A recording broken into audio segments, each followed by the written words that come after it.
Hello and welcome to this week's video where I went out and got myself and built the Millennium Falcon. But not only that, I also made a black Millennium Falcon. Hey, you can't say that. Say what? You're not allowed to say that. You're not allowed to talk about it, think about it, or even acknowledge they exist. Just don't talk about race. I'm not. I'm talking about Lego. Alright then. I'm keeping my eye on you. Okay then. I also made a gay Millennium Falcon. That's it. I'm out of here.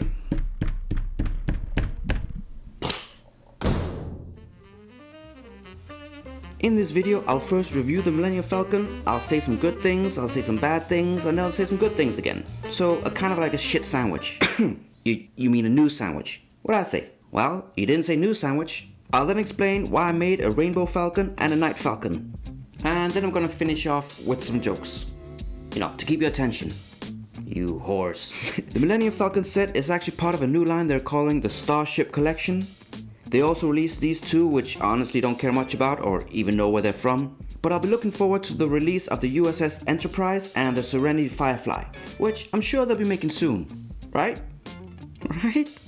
Please? The number one thing I love about this set is the presentation. They got it on kind of like an angle which just looks super cool, and you can play around with which way you want it displayed. I also love the size of the thing, it's just perfect for a display piece. Not too small, not too big. The price is also fair. I mean, it won't break the bank, but they could have added a couple of minifigures. Instead, they added this stupid reminder of how old we're all getting. I mean, why doesn't it have the accompanying minifigures?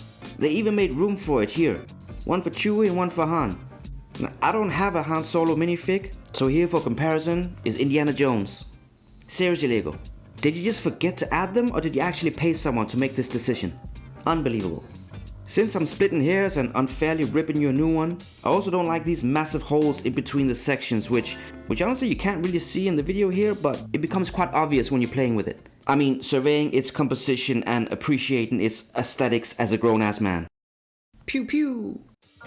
I love this blue tube they've stuck at the end, and the fact there's no stickers at all in the whole set. Everything is printed tiles, which is fantastic because for some reason I turn into Michael J. Fox whenever I'm given stickers to put on sets. You know, wishing I could go back in time and do it again.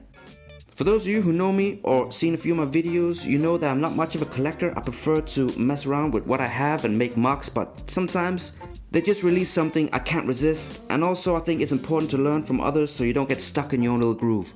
And I learned a lot from building this set.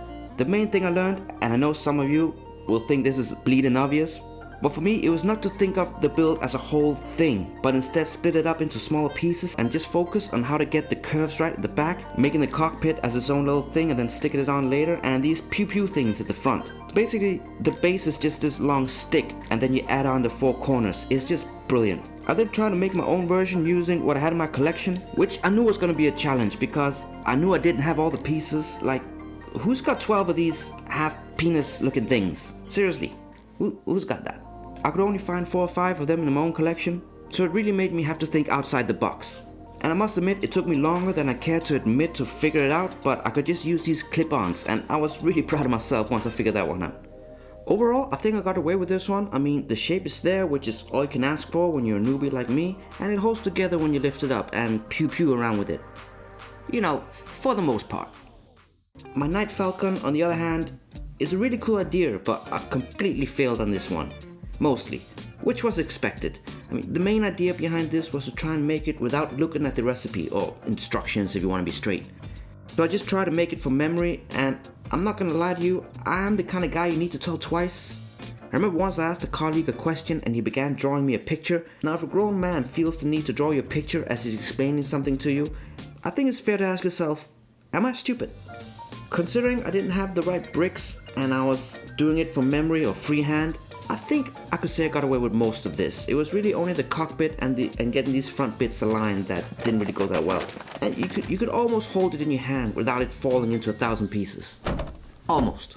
Just before I let you go, I tried to figure out or find out how many Star Wars minifigs I actually have, because I really want to build a scene or something in the future. I mean, I kind of stole most of this Lego from a child with special needs. It's funny because it's true. So yeah, I don't know what sets are in here, what minifigs are in here. I mean, I do have an episode about minifigs which I deleted, but I'll re-upload it if you want to go check it out. But I must admit, I was a little bit disappointed when I realized I only have about 1 proper Stormtrooper helmet. I mean, I guess 2. I don't really know where these Mohawk helmets come from. There is a lot of Star Wars I haven't watched.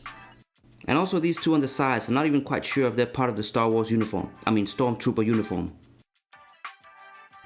I was surprised to find out in the Resistance I only have Chewbacca and R2-D2. Of course I got Indiana Jones, who technically is Han Solo, but I definitely need to go shopping to get some more Resistance minifigs. But when it comes to the Empire, I've got, for some reason, a lot of them. I got a small handful of these battle droids, which, oh, that's a joke for later. And I think there's enough battle droids here to have a little bit of a scene. That'll be quite cool. I know I've got a lot of lightsabers, so I'm sure I've got a lot of Jedis as well somewhere. And I'll put them into a battle or something. That'll be cool. I'll get back to you. I'll be back. Wrong movie. Dope! But when it comes to the dark side, I do have a Darth Vader without a helmet. I think this is the new Kaylee, Yoko Ono, Ren, whatever it's called. Oh dear God, I hate these new movies so much. It's the exact same plot as the first movie, just more.